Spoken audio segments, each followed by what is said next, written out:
Hello everyone, my name is Jordan Myers and I'm the creator of a communication theory known as masculine messages. What masculine messages is all about is about men and how they see themselves as men. Okay, this is all about their self-concept of masculinity.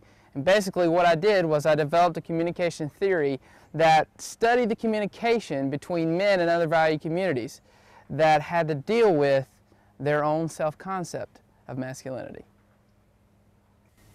What defines my masculinity to me is several different things. I think it starts out with relationships, the relationships you develop, and I think from the relationships you develop with your dad, and for me it was my cousins and things like that. It grew into different sports and different hobbies that I took up, music, baseball, things like that, and to me that helps define me as a man.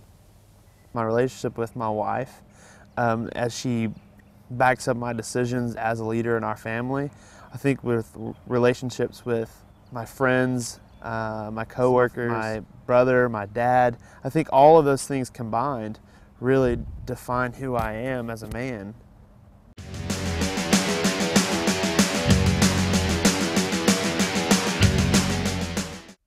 The first valued community in a man's life is the relationship that the man has with his father. From a very early age, the boy looks at his dad and thinks to himself, am I like Dad? Am I a man? Do I have what it takes just like my father does? And the father sends him messages, either verbal or nonverbal, all the time telling the boy if he really has what it takes to be a man.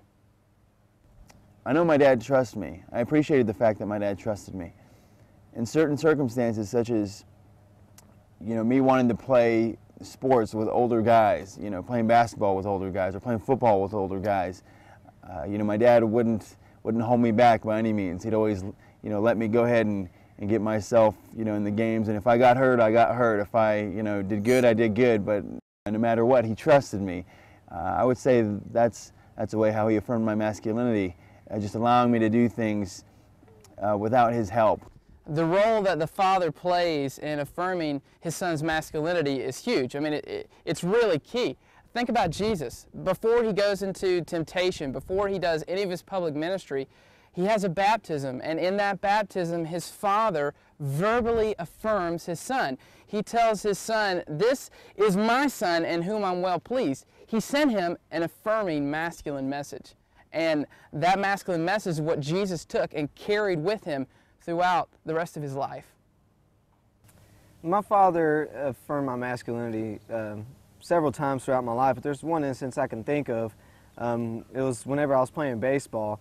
I was a young kid and things like that, and I didn't really know which way to go, but my dad helped point me in the right direction by taking me out and playing catch and just working with me on different baseball things, and I think that helped establish at a very young age my masculinity.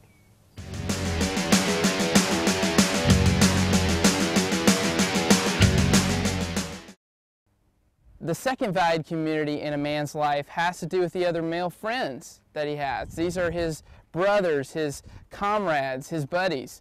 These are the other men that he's really close to. In the sports arena, you see this all the time, that pat on the back, that job well done. Those are all messages that communicate to the man that you have what it takes and you're part of our group. To begin with, we first found that common ground and we went from there. And we realized that just that first basis of sports, we found so much more. And we saw things that were different about each other too, but that still helped us grow. Yeah, and our differences aren't like annoying differences. Like a lot of people, I guess especially being roommates and things like that, the greatest thing is that the differences he has, I think, are things that I can grow from, and the things that I'm different from him in, I guess, absolutely, are things he can grow from as well. Complementary. Yeah, complementary. A big problem is that many men don't have other close male friends in their community. They're doing what I like to call acting like a lone wolf. They're just out there away from the pack.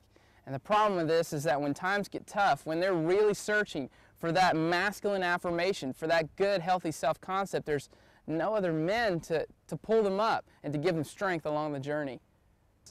Men affirm your masculinity. They make you who you are. They're there to support you and build you up. I think that without men, we would fail because we wouldn't have not only support, but we wouldn't have them to judge us and them to help us when we're doing things wrong. Not only do friends build you up to get you over that mountain, but they also affirm your masculinity by the camaraderie of just being with them.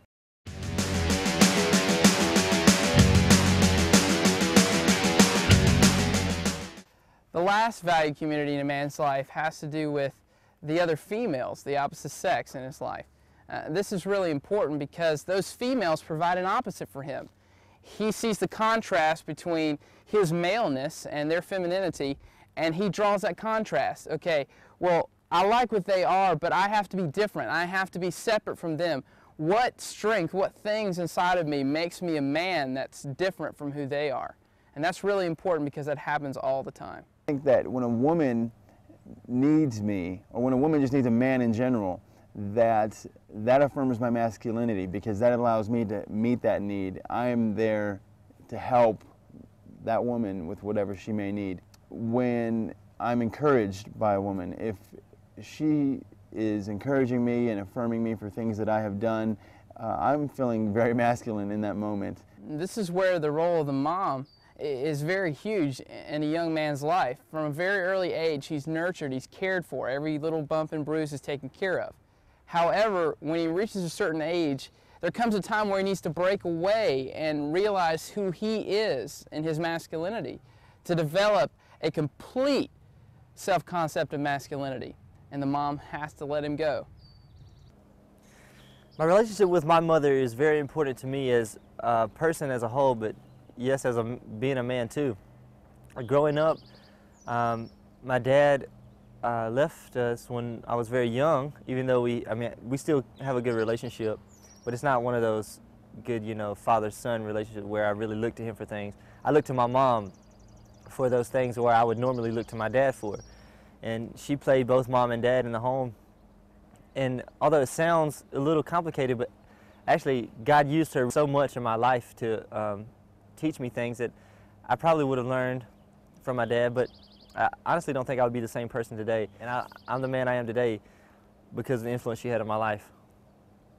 The last way we see this in the valued community of the opposite sex really rings true in regards to romantic relationships, because in romantic relationships, the man's strength and his own identity as a man is affirmed by the beauty of a beautiful woman.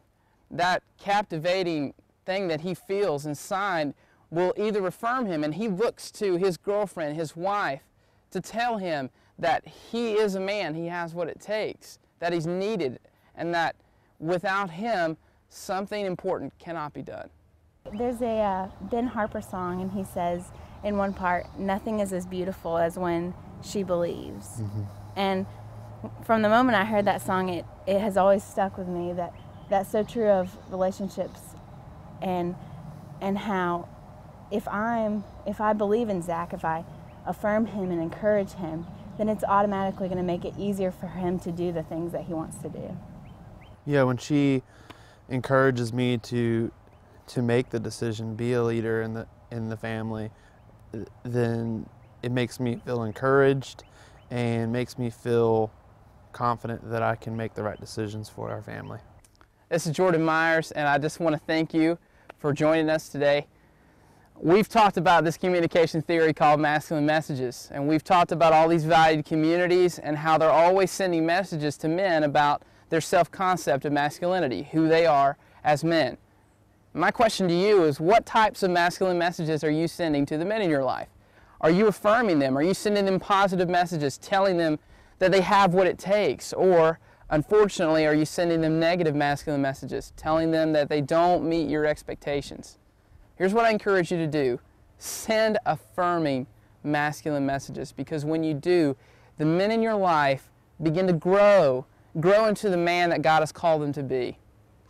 Please send those good messages to men, and you will see a difference and a revolution of men becoming who they were supposed to be, men who have what it takes, men after God's heart.